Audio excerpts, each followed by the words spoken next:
Hello everyone, welcome two plus academy. John Keats की video की series चल रही है।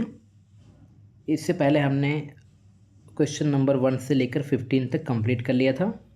आज की वीडियो में हम क्वेश्चन नंबर 16 से स्टार्ट करते हैं। चलते हैं क्वेश्चन नंबर 16 से। इन किड्स लामिया इज़, मैंने इससे पहले क्वेश्चन में जिक्र किया था, लेकिन मैंने ये नहीं बताया था कि लामिया कौन थी, क्योंकि ये क्वेश्चन आगे था। तो किड्स की जो लामिया है उसमें लामिया क्या होती है? A sea god, half man and half fish, forest रिम, a winged messenger of the gods, and enchantress, half woman and half snake. तो 16 का जो करेक्ट आंसर हो जाएगा वो हो जाएगा ऑप्शन नंबर डी। आपको पता है कि लामिया क्या होती है? Lamia half women and half snake होती है।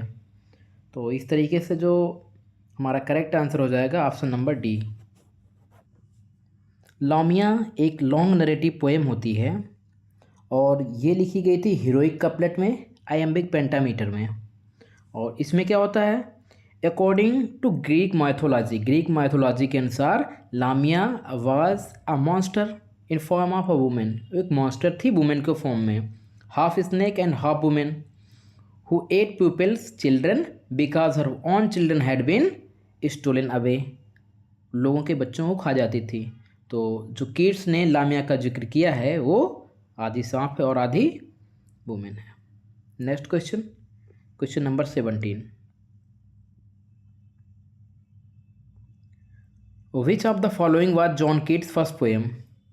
इनमें से जॉन किट्स की फर्स्ट पोएम क्या है? Lamia, O solitude, O to nightingale, Isabella. जो जॉन किट्स की फर्स्ट पोएम थी वो कोई और है, जो कि क्वेश्चन में आगे इसलिए डिस्कस नहीं करूंगा, लेकिन इनमें से जो दिया गया उसमें से फर्स्ट कौन सी है?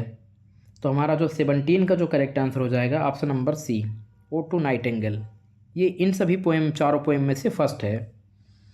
और जो ओ टू नाइटिंगेल थी ये क्या होती है?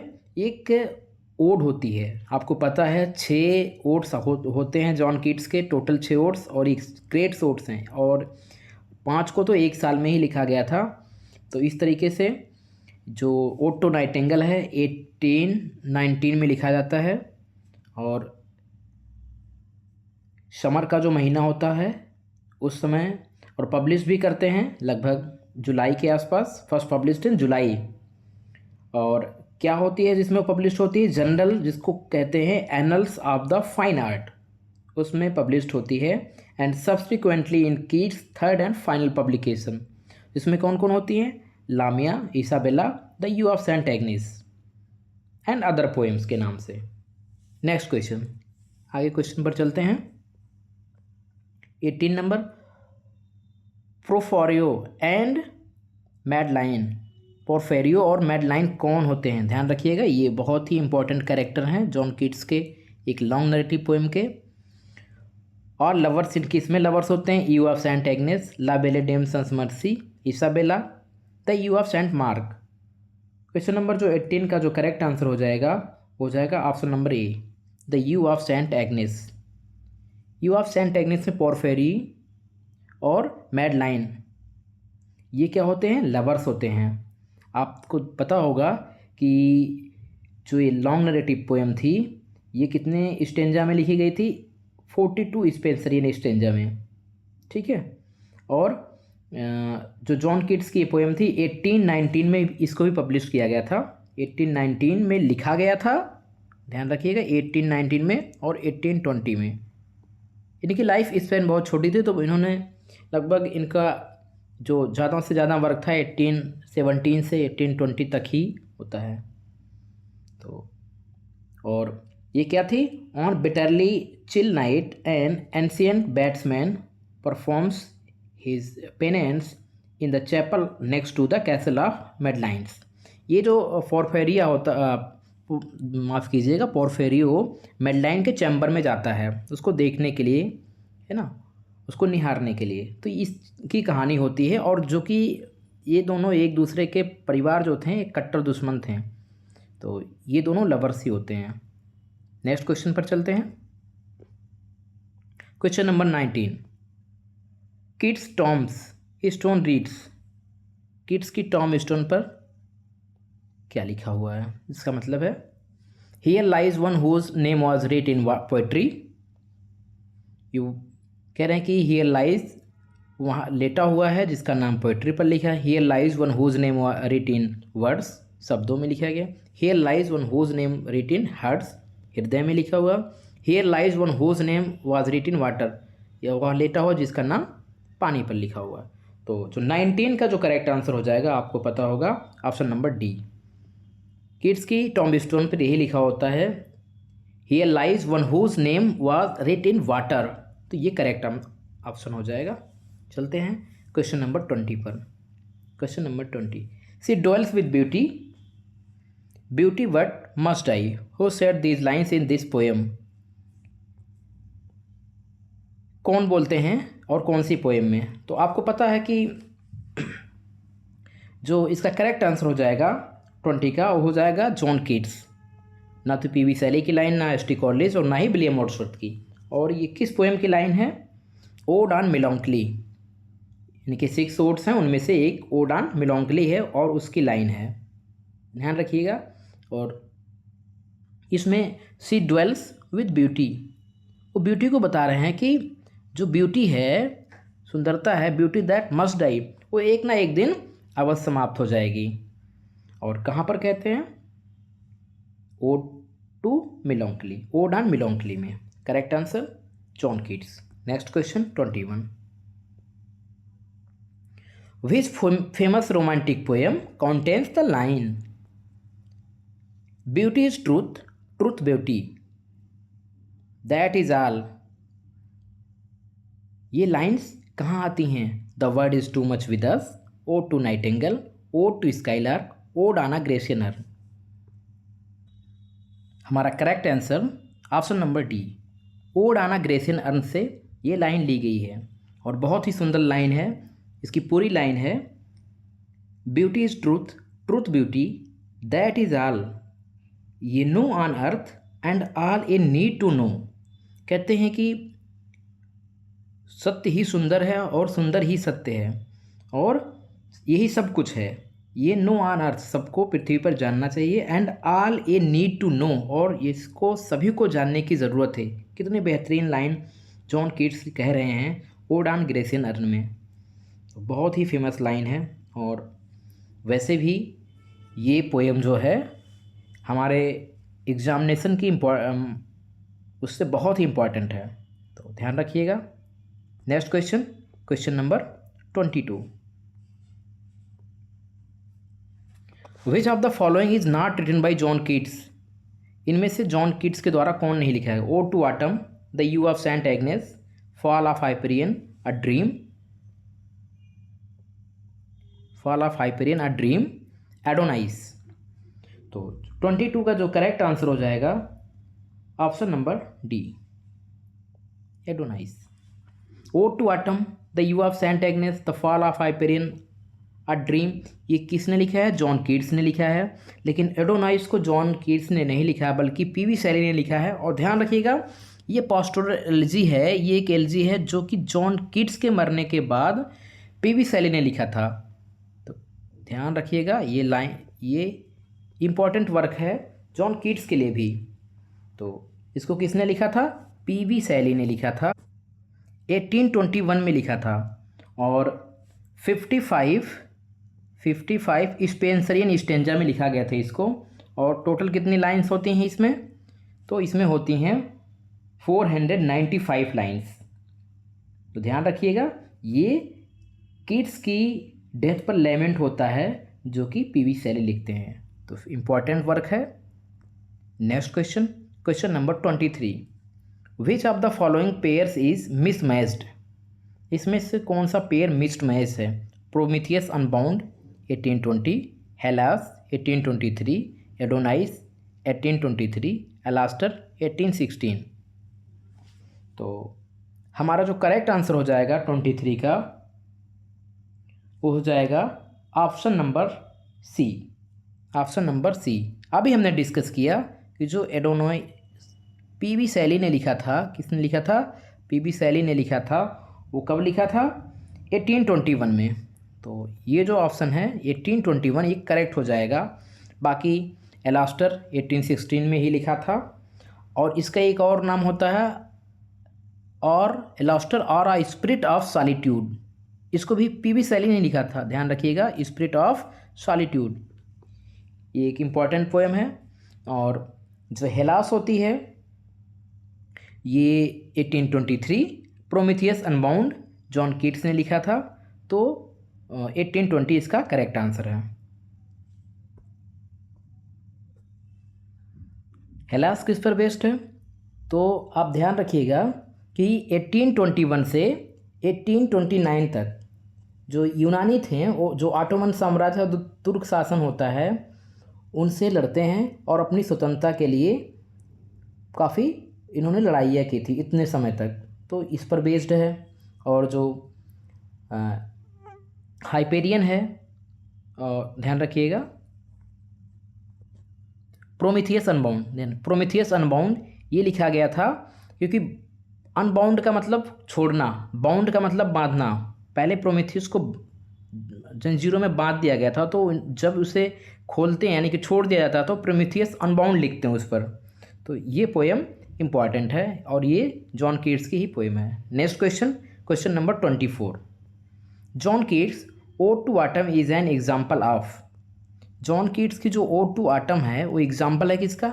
होरेसन ode, Pindaric ode, irregular ode, none of the above.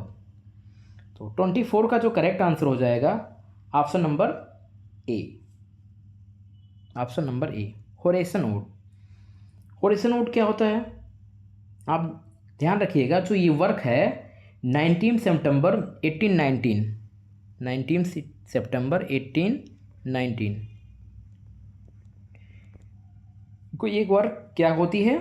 Compose की जाती है और पब्लिश होती है 1820 में in a volume of Keats poetry that included Lamia and the you of Saint Agnes. ये सभी पोएम होती हैं, तो इसके साथ ही ओड टू ऑटम भी पब्लिश्ड होती है। और ये क्या है? होरेसन ओड है। Next question, question number 25। Which of the following periodicals brutally assail Keats second volume of works published in 1818? इसमें से कौन सी ऐसी पीरियोडिकल्स थी जो ब्रूटली असाइल करती है, यानी कि बहुत ज़्यादा उनको बुरा भला कहती है, बहुत इन पर प्रहार करती है, अटैक करती है, जो कि सेकेंड वॉल्यूम आया था इनका वर्क्स पब्लिश्ड हुआ था 1818 में? The Quarterly Review, the Bee, the Rambler, और एक ऑप्शन था option number D, none of the above. तो 25 का जो करेक्ट आंसर हो जाएगा वो हो जाएगा क्वार्टरली रिव्यू। ध्यान रखिएगा, ये जो क्वार्टरली रिव्यू है इसमें जॉन कीट्स की जो पोएम्स थी इसमें सबसे ज़्यादा इनको क्रिटिसाइज किया गया था। और किसने किया था? ये जो क्वार्टरली रिव्यू था इसको फाउंड किया गया था मार्च 1809 माफ़ कीजिए 1809 by London publishing house John Murray. John Murray थे जिन्होंने इसको फाउंड किया था, यानी कि इनके द्वारा क्वार्टरली रिव्यू निकाला जाता था। इसमें जो सेकेंड वॉल्यूम आया था किड्स का उसको बुरी तरीके से क्रिटिसाइज़ किया गया था। तो इस पर भी किड्स को बहुत ज़्यादा सदमा लगता है। और एक तो ट्यूबरक्लोसिस से वो जूझ ही रहे थे, उनकी पूरे फैमिली में जो माता होती हैं, उनकी भाई होते हैं, उन सब की डेथ हो जाती है ट्यूबरक्लोसिस से। और इस तरीके से फिर इतना ज़्यादा अटैक होता है इन पर, तो इस सारी चीज़ों को झेल नहीं पाते हैं। और वैसे तो एक बहुत ही बेहतरीन पोइट्स हैं। सबसे ज़्यादा मुझे अगर जॉन मिल्टन के बाद कोई पोइट्स लगता है तो वो जॉन कीट्स हैं, जो मेरे लाइफ में सबसे ज़्यादा इम्प्रेस्ड करते हैं, वो जॉन कीट्स हैं जॉन मिल्टन के बाद। Next question, question number 26।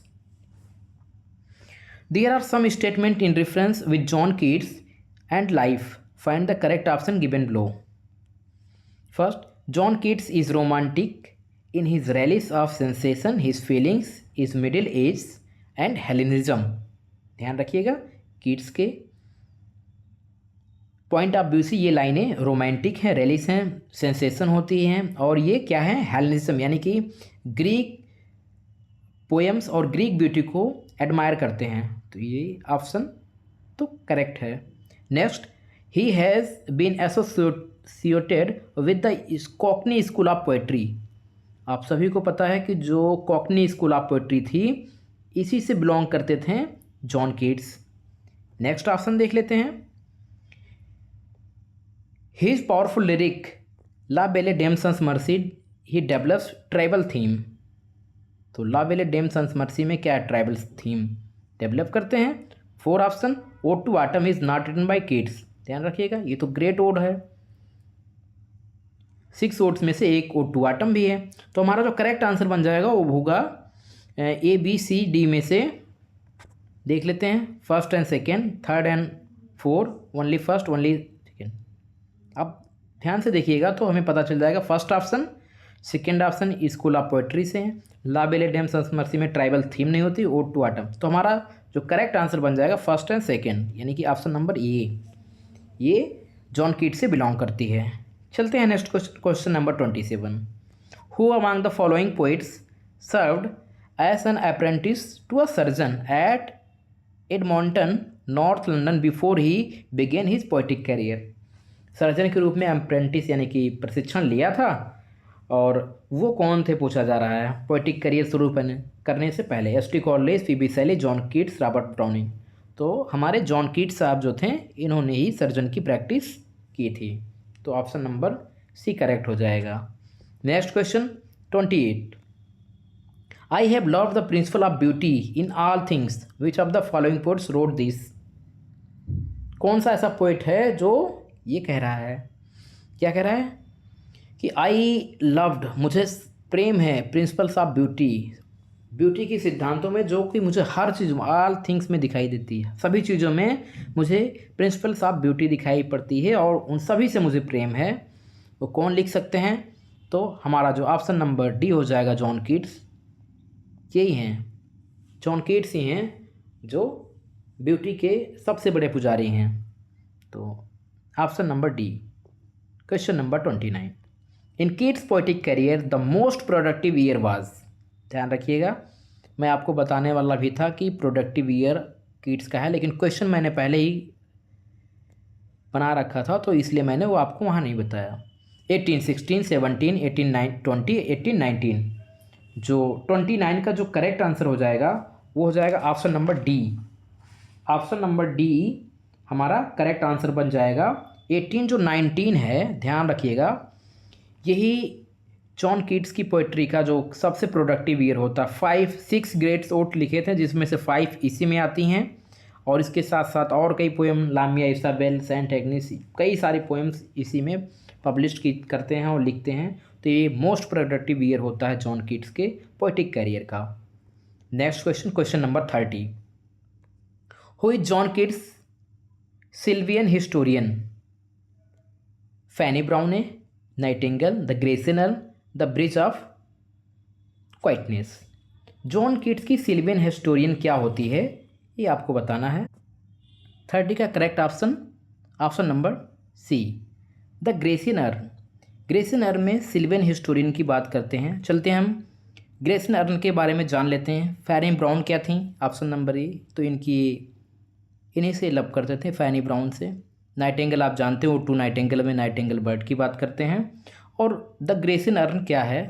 तो आप सभी को पता है एक कलश होता है जिस पर यानी कि ग्रीक जो यूनानी कलश होता है उस पर कुछ चीज़ें छपी हुई थी जो कि ब्यूटी और सौंदर्य को दिखाती हैं। और उसमें क्या होता है, सिल्वियन का जो अर्थ होता है कि जंगल, पेड़ या और जो भी उस पर छपे होते हैं यानी कि बनाई जाती हैं उस दृश्य पर, उस कलश पर, उसमें जंगल के दृश्य होते हैं, प्रेमी प्रेमिकाएं होती हैं और नर्तक बने हुए होते हैं।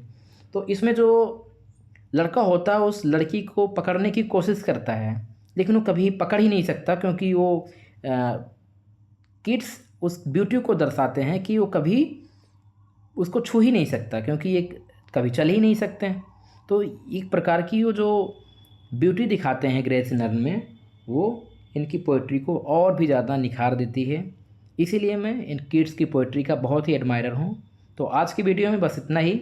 आप मेरे चैनल पर नए हैं तो शेयर कीजिए, सब्सक्राइब कीजिए मेरे चैनल को, और कमेंट में ज़रूर बताइए कि आपको क्लास कैसी लगी, ताकि मैं और भी कुछ सुधार कर सकूं अगर कुछ कमियां हैं। तो आज के वीडियो में बस इतना ही।